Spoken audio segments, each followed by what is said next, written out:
T-Mobile warns the customer about second data breach within a year.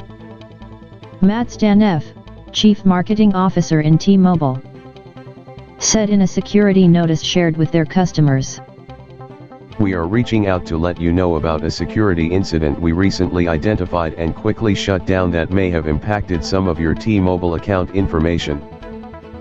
The data access did not include names on the account, physical or email addresses, financial data, credit card information, social security numbers, tax ID, passwords, or PINs.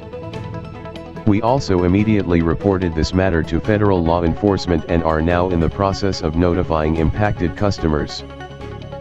They also said the attack was limited customer proprietary network information, which can include phone numbers, the number of lines associated with the account, and potentially information about calls placed, like phone numbers called, timing and duration.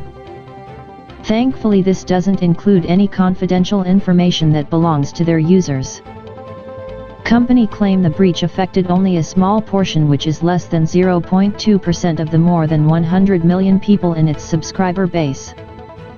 That may not sound big, but the math still works out to some 200,000 potentially affected people. While the data obtained may not be enough to put those people at immediate risk, it could still be used in Tandem, language exchange app, with information obtained in other leaks and data breaches to coordinate phishing attempts and social engineering attacks. Thank you for watching. Do like, share, and subscribe for more videos.